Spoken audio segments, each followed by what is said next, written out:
fin, qui est extraordinaire. Seigneur, nous élevons nos voix pour te bénir. Nous élevons nos voix pour t'adorer. Nos cœurs te magnifient, Seigneur. Que la louange, la gloire te revienne au siècle des siècles. Et nous voulons t'écouter. On dispose nos cœurs. Ouvre nos oreilles spirituelles pour que ta parole puisse être proclamée en ce moment. Trouve une terre fertile, Seigneur, et que le Saint-Esprit nous aide à mettre en pratique cette parole. Utilise ton serviteur que tu veux te servir en ce moment comme un instrument utile entre tes saintes mains. Et nous parle de ta part. C'est pourquoi nous t'acclamons et nous t'exaltons. Nous bénissons ton Seigneur. Tu es Dieu, le siècle des siècles. Au nom de Jésus-Christ, nous disons Amen. Amen. Pendant que son serviteur, évêque Papa Mazabour, approche, nous allons acclamer très fort pour la gloire du Seigneur.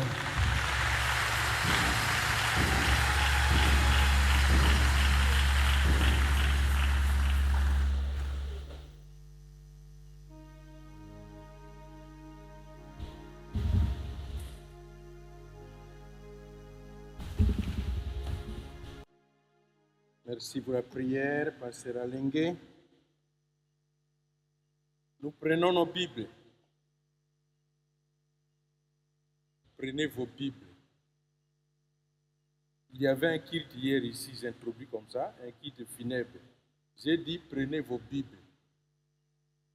Plusieurs personnes n'en avaient pas. Pourquoi tu n'as pas de Bible? Ce militaire-là qui n'a pas d'armes, c'est toi. Nous sommes dans la guerre contre Satan. Ton arme, c'est la Bible et la prière. Prenez nos Bibles pour ceux qui en ont. Je vais parler de Bible dans le téléphone après. Parce que ça aussi, ce n'est pas tout à fait correct. Nous lisons dans Actes. Actes chapitre 3, les 18 premiers versets, je vais sauter ici et là. Pierre et Jean montaient ensemble au temple à l'heure de la prière. C'était la 9e heure.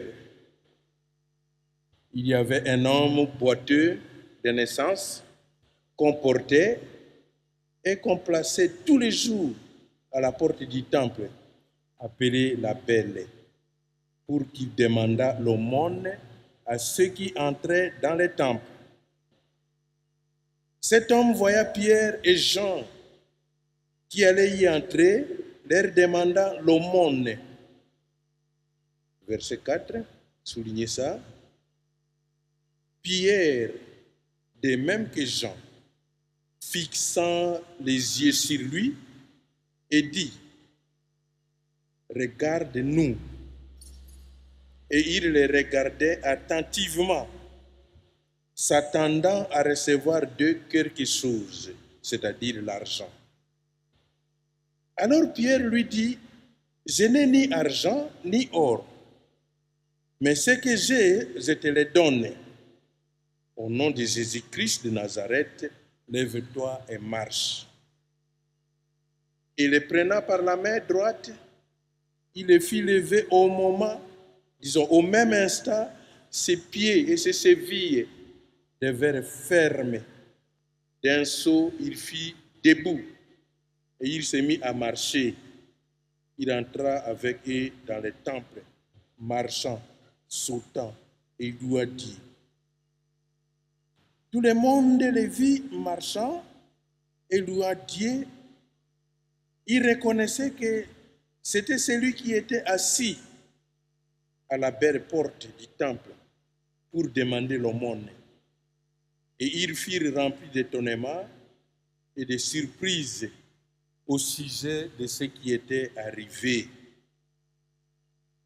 Comme ils ne quittaient pas Pierre et Jean, tout le peuple étonné accourut vers eux. Au portique de Salomon, ils sont sortis par une autre porte. j'arrête là-bas, parce que la suite dit, les versets qui suivent, Pierre et Jean ont dit, ne nous regardez pas nous. Pourquoi vous vous étonnez en croyant que c'est nous qui avons guéri cet homme? Ce n'est pas nous. C'est Jésus-Christ de Nazareth qui a la puissance de guérir. Alors, je vais essayer d'être bref. Parce que ce texte que je viens de lire est plein de leçons pour vous et moi aujourd'hui. Je vais essayer d'être bref. Pierre et Jean, c'étaient des collaborateurs parmi les 12 disciples. Dans beaucoup de textes, vous trouvez Pierre à côté de Jean. Non, j'ai marqué les choses. Vous trouvez Jean à côté de Pierre. Parce que Jean était le petit frère de Pierre. Pas le petit frère de la famille, le petit frère parmi les disciples. Jean était moins âgé que Pierre. Quand vous allez dans l'évangile selon Jean à la fin, le jour de la résurrection, vous allez trouver des disciples en train de courir pour aller voir la tombe qui est vide. C'était Pierre et Jean, mais on n'a pas cité Jean. On dit seulement l'autre disciple. Et quand vous fouillez dans d'autres textes, vous trouverez que c'est toujours Pierre à côté de Jean. Jean à côté de Pierre. Pierre accompagné de Jean. Pierre. Même les jours, ça c'est Jean 21, où Jésus-Christ va leur ordonner de faire la pêche miraculeuse, jeter le filet à droite, c'est encore Jean qui dit à son grand frère, ça c'est le Seigneur. Plein de leçons dans ce chapitre. Est-ce que toi, tu as aussi un grand frère dans le Seigneur, comme Jean? Est-ce que toi aussi, tu as un petit frère dans le Seigneur, comme Pierre? Ça commence là-bas. Ou bien toi, tu penses que tes petits frères, c'est toujours les petits frères de ta famille.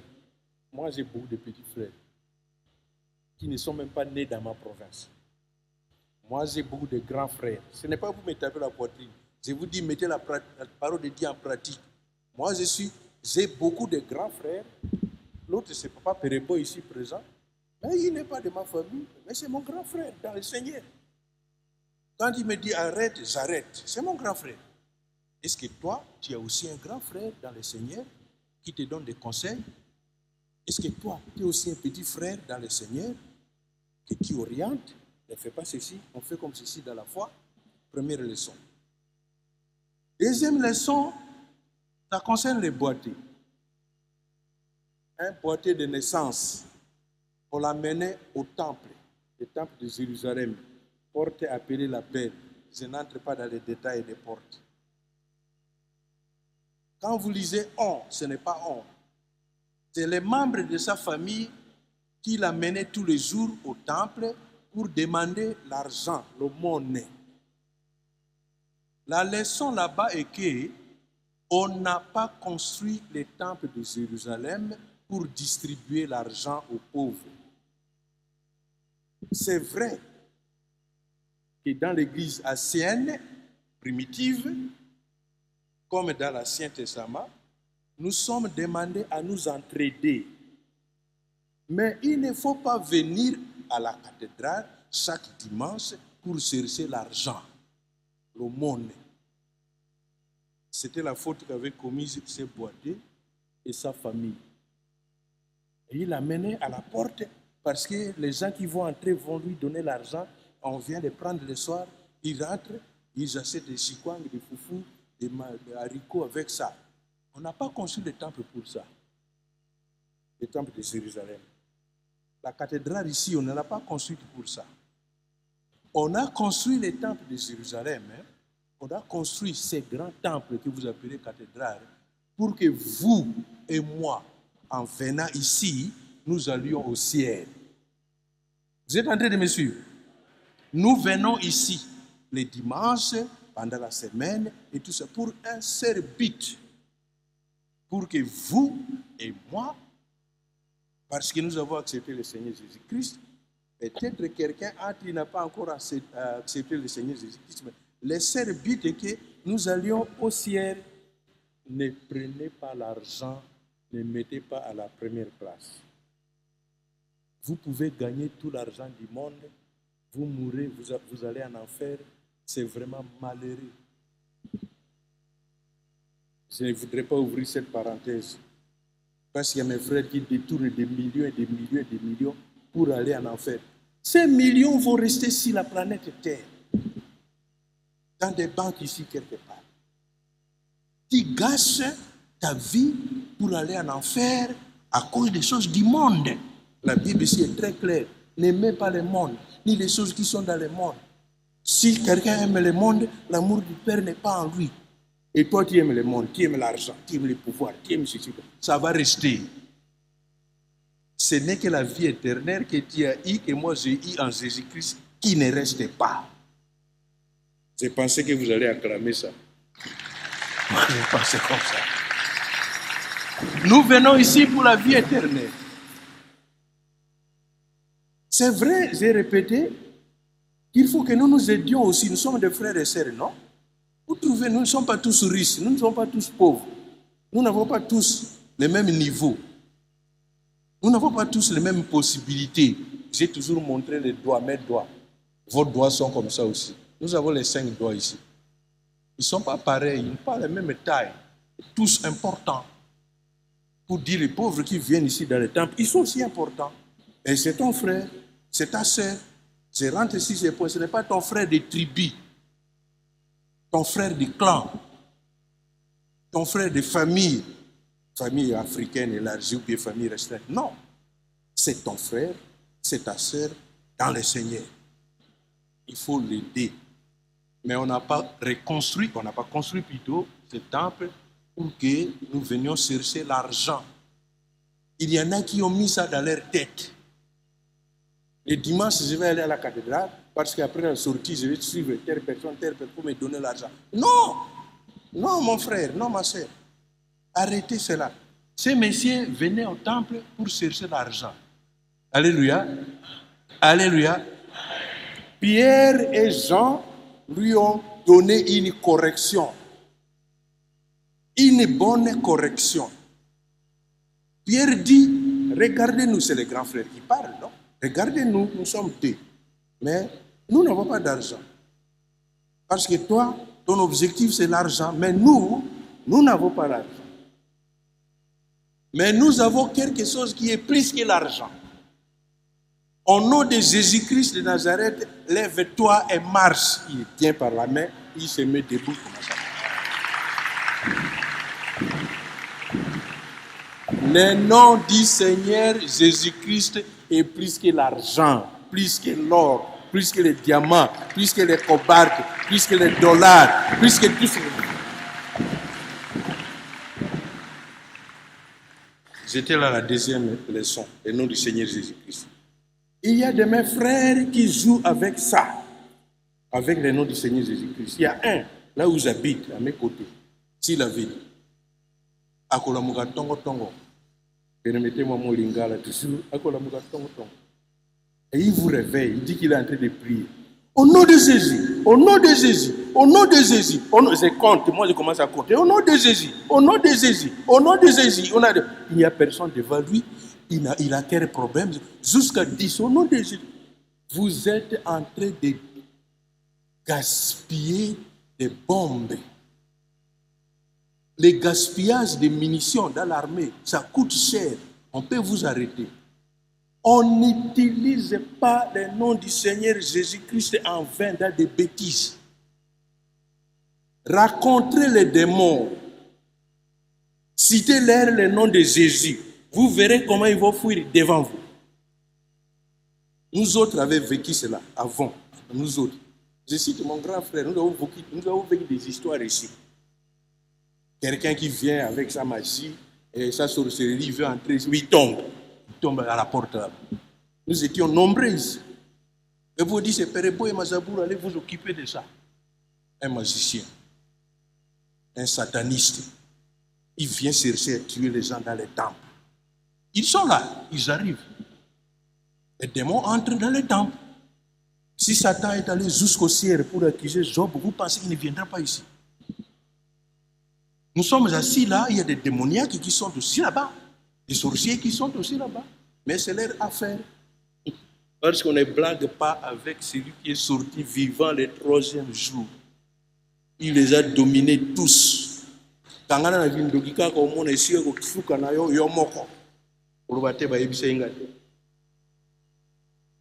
3e leçon, quand Pierre dit « Je n'ai pas d'argent, mais j'ai le nom. Nous avons le nom qui est plus que l'argent. » Cet homme a marché. Mais sur ces points, je voudrais souligner une autre leçon pratique. Pierre n'a pas dit « Venez demain à 15h », parce que c'est 15h. Quand vous écoutez, c'était la 9e heure du jour, c'est 15h. Ça tisse.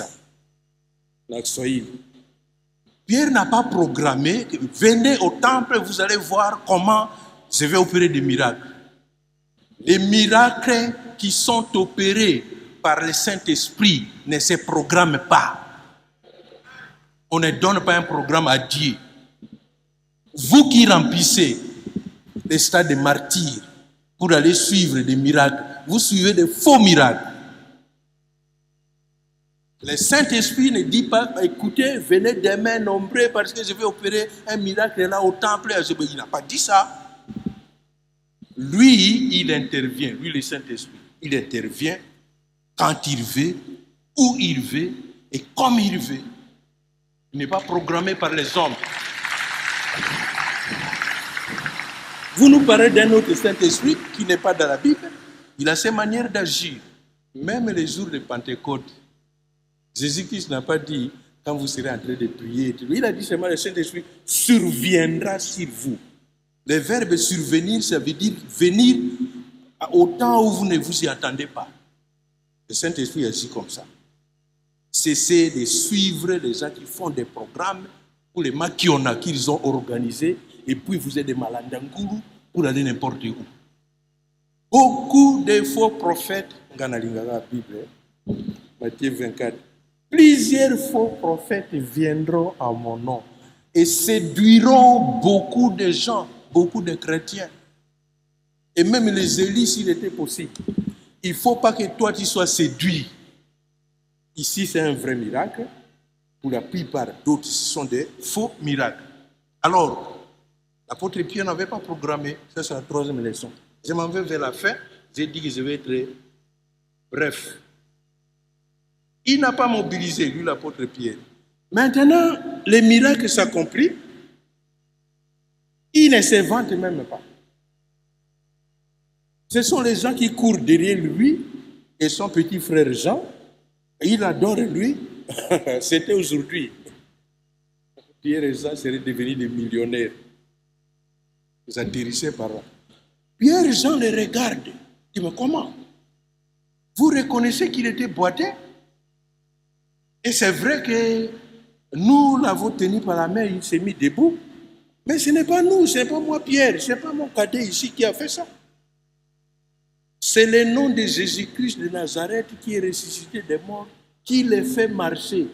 Autrement dit, glorifier Jésus-Christ et pas nous. C'est moi à Kinshasa, c'est vraiment le contraire. Venez voir ce que je vais faire. Et il fait son maquillage, c'est moi, vous voyez. Et puis il peut donner l'argent. Vous avez écouté le nom de l'argent ici, quand Pierre a guéri. Vous avez écouté qu'on a donné des enveloppes des prophètes. Comment vous pouvez continuer à être tiré dans la boue comme ça? Ah, peut-être parce que vous n'avez pas la Bible, vous ne la lisez pas. Vous devriez être des chrétiens bien affermis, qu'on ne peut pas tromper, qu'on ne peut pas traîner dans la boue, qui ne peuvent pas être vacillants, vacillantes, courant derrière tout vent de doctrine. La Bible en parle. Quand vous venez ici, ayez votre Bible. Je l'ai dit comme ça avant.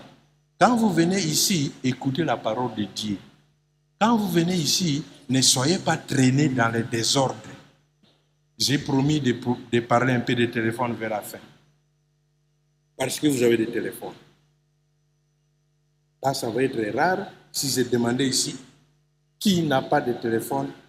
je peux avoir presque 2, 3 ou 10 personnes, pas plus. Vous aimez les téléphones plus que la Bible. Je ne sais pas si c'est le téléphone qui va vous amener au ciel ou pas. Là aussi, moi, je ne comprends pas. Vous vous intéressez aux choses qui peuvent vous amener en enfer.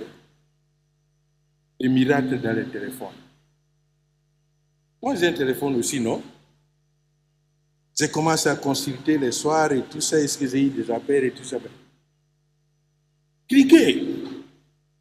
Cliquez sur ceci. Vous allez cliquer sur la photo de Jésus-Christ. Demain, vous aurez un miracle. Quelqu'un va vous appeler. Il va vous donner beaucoup d'argent. Comme nous sommes pauvres, il y en a qui cliquent ici. Vous êtes en train de cliquer. Est-ce que vous avez lu dans la Bible? Et ces beautés, on lui avait dit cliquez et vous aurez un miracle. Que la pauvreté ne t'amène pas à être embêté par n'importe quel. Moi, je ne clique pas. Moi, j'ai un téléphone. Je vous ai dit non. Et puis, j'ai besoin d'argent. Véhicule en panne, les enfants à l'école et tout ça, maternité de mes bercères et tout. J'ai besoin d'argent. Mais cliquez ici, je dis non, je ne clique pas. Oh, si vous ne croyez pas à moi, vous êtes enfant de Satan. Depuis quand moi je suis enfant de Satan? Ne suivez pas aveuglément ces téléphones qui vous font quitter les bons chemins, que vous suivez les chemins de la croix pour aller au ciel, pour cliquer, suivre n'importe qui, n'importe quoi. Que Dieu bénisse sa parole. Amen.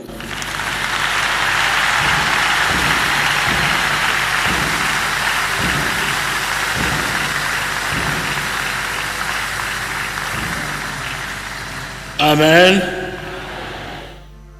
Que le Seigneur bénisse sa parole. Pour répondre à ce message, nous allons nous lever pour chanter les cantiques 218, gloire à l'Éternel. Le grand jour s'est levé, nous chantons la chorale.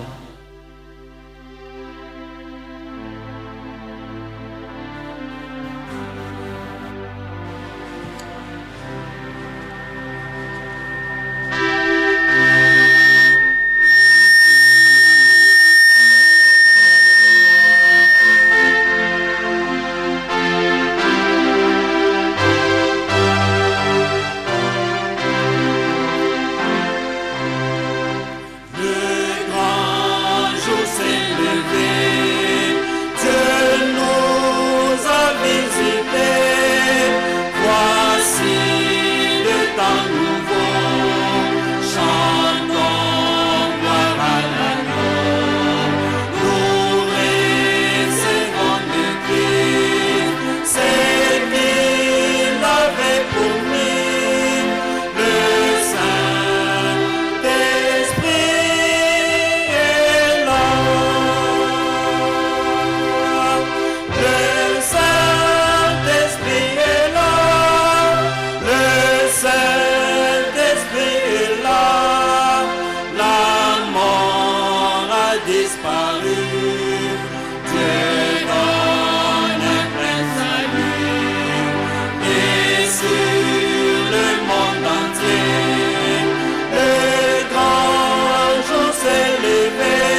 Amen. Nous pouvons nous mettre. Nous voulons offrir à notre Dieu. La Bible dit que chacun donne comme il a résolu dans son cœur, sans être poussé ni par contrainte. Nous demandons au diacre et aux diaconesses d'approcher pour se mettre derrière le panier. Et la chorale, la voix des anges va nous aider à offrir à notre Dieu. Merci.